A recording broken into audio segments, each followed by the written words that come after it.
أعوذ بالله من الشيطان الرجيم بسم الله الرحمن الرحیم۔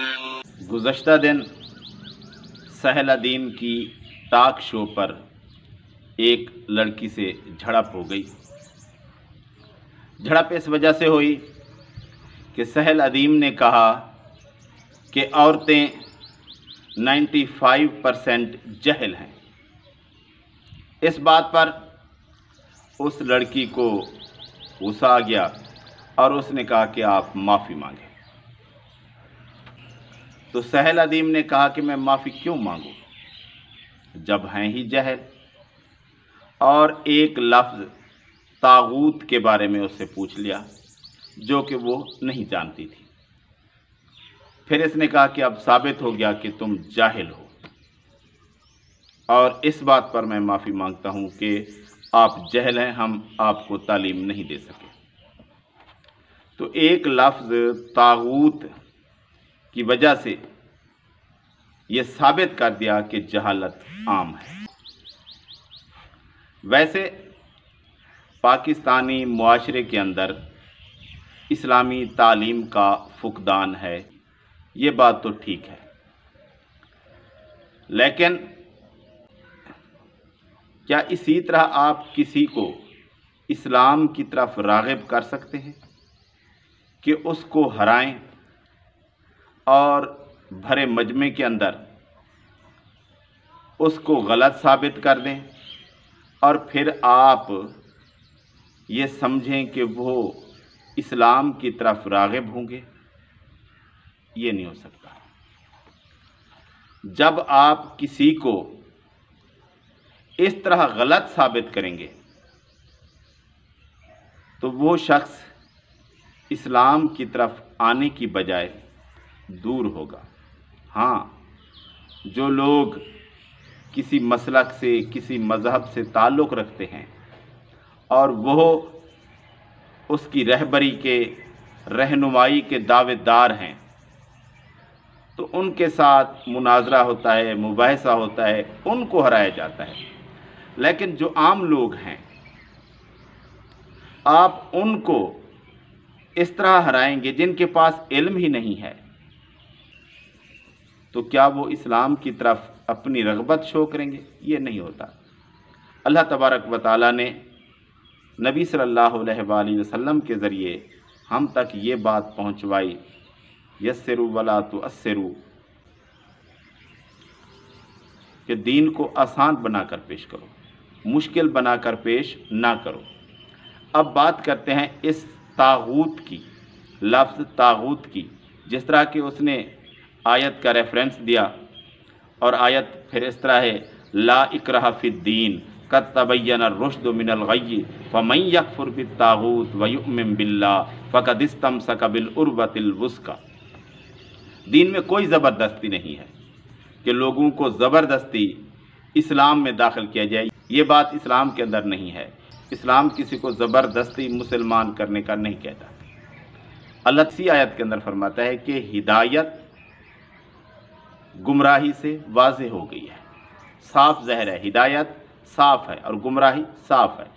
کسی پر زور زبردستی، کسی پر کسی قسم کی زور زبردستی نہیں ہے۔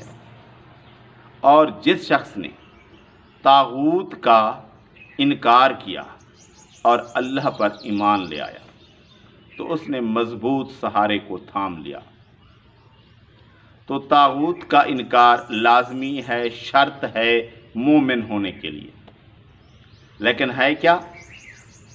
من یکفر بالطاغوت ویؤمن باللہ، جو طاغوت کا انکار کرے اور اللہ پر ایمان لے آئے۔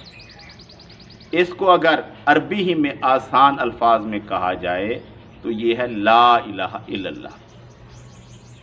اور آپ جانتے ہیں کہ مسلمان کہلوانے والے لوگ اس بات کو مانتے ہیں۔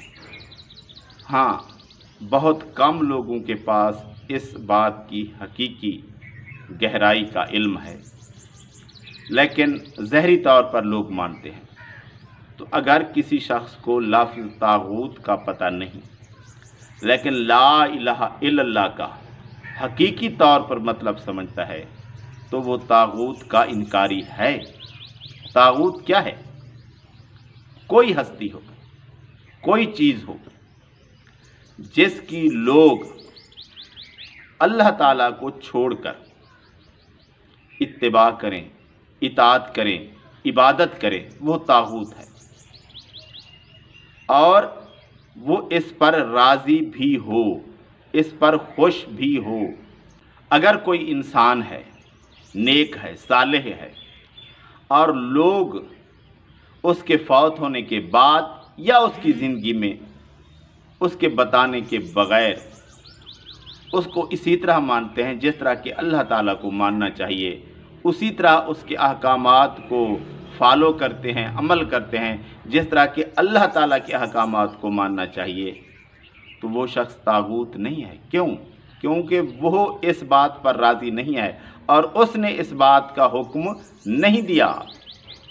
اور کوئی شخص اس طرح ہے کہ وہ جانتا ہے کہ یہ کام ناجائز ہے، یہ حرام ہے، اللہ تعالیٰ اس کے خلاف کہتا ہے، لیکن پھر بھی وہ کام ہو رہا ہے، اسی سے ہو رہا ہے، کسی وجہ سے، معاشرے میں رہنے کی وجہ سے، تو اس کے بارے میں فسق کا تو کہا جا سکتا ہے، اسے طاغوت نہیں کہا جا سکتا۔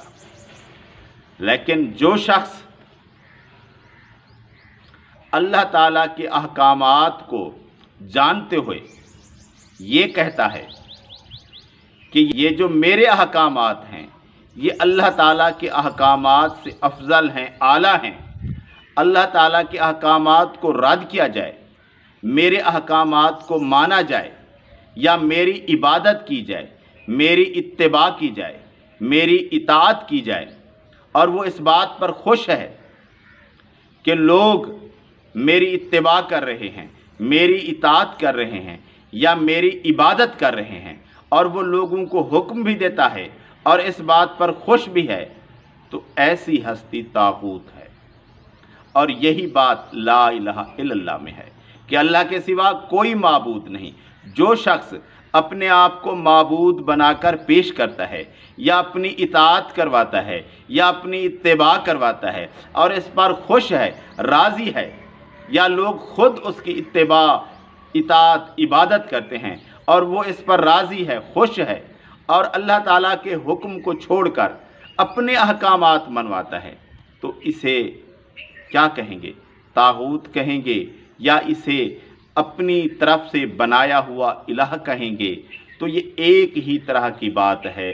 تو لوگ جو کچھ علم رکھتے ہیں، زیادہ نہیں، تھوڑا بہت، اور جو اللہ تعالیٰ کی وحدانیت پر ایمان رکھتے ہیں، اللہ تعالیٰ کو الہ مانتے ہیں، شرک سے بچے ہوئے ہیں، کسی کو اللہ تعالیٰ کے برابر نہیں سمجھتے، کسی کی بات کو اللہ تعالیٰ کی بات کے برابر نہیں سمجھتے، کسی شخص کی اطاعت کو اللہ تعالیٰ کی اطاعت کے برابر نہیں سمجھتے، کسی کی اتباع کو اللہ تعالیٰ کی اتباع کے برابر نہیں سمجھتے، کسی کی بھی اطاعت کرتے ہیں تو اللہ تعالیٰ کے بتائے ہوئے طریقے کے مطابق کرتے ہیں۔ اگر کوئی شخص اللہ تعالیٰ کے احکامات سے ہٹ کر انہیں کوئی حکم دیتا ہے تو اسے نہیں مانتے، تو ایسے لوگ اگر طاغوت نام نہیں بھی جانتے تو وہ طاغوت کے پجاری تو نہیں ہیں، وہ طاغوت کی راہ پر تو نہیں ہیں، وہ طاغوت کے پیچھے چلنے والے تو نہیں ہیں، تو ان کو برا نہیں کہا جا سکتا۔ بے شک ان کو اس لفظ کا پتہ نہیں ہے، کیونکہ وہ پڑھے لکھے زیادہ نہیں ہیں، ان کے پاس فرضی تعلیم ہے، زیادہ علم نہیں ہے، تو کیا ان کو اسلام سے آپ نکال دیں گے؟ کیا آپ ان کو جہلا کے طبقے میں لے آئیں گے؟ یہ نہیں ہوتا۔ ہر کسی کے پاس اتنا علم نہیں ہے کہ ہر چیز جانتا ہو۔ ہاں، طاغوت کا علم ہونا ابتدائی بات ہے، بنیادی بات ہے، لازمی بات ہے، لیکن یہ مطلب لا الہ الا اللہ میں واضح طور پر موجود ہے۔ جو شخص لا الہ الا اللہ پر ایمان رکھتا ہے، جانتے ہوئے، سمجھتے ہوئے، تو سمجھو وہ طاغوت کا انکار کر رہا ہے۔ اور کسی شخص کو اسلام سے متنفر نہیں کرنا چاہیے، اسلام کو آسان بنا کر پیش کرنا چاہیے، نہ کہ مشکل بنا کر۔ اسلام کو واضح الفاظ میں آسانی کے ساتھ پیش کرنا چاہیے، مشکل بنا کر پیش نہیں کرنا چاہیے۔ بے شک بات آپ کی سچی ہو، لیکن اس طرح بات کریں کہ لوگ اسلام سے بدظن ہو جائیں تو یہ ٹھیک نہیں ہے۔ ہاں، جو لوگ پہلے سے ہی اسلام کے خلاف ہیں، غلط باتوں میں پڑے ہوئے ہیں، لوگوں کو غلط اسلام کا چہرہ پیش کر رہے ہیں، اب ان کے خلاف بات کریں، ان کی باتوں کو رد کریں جو غلط باتیں وہ لوگوں تک پہنچا رہے ہیں۔ اس کا رد تو لازماً ہے کہ جو شخص لوگوں کو گمراہ کر رہا ہے، غلط راہ پر لگا رہا ہے، اس کی بات کا رد کریں، چاہے وہ ناراض ہو، چاہے وہ خفا ہو، کیونکہ اس کی بات ہے ہی غلط۔ اور جو شخص نہیں جانتا، اس کو آپ اسلام سے بدظن نہ کریں۔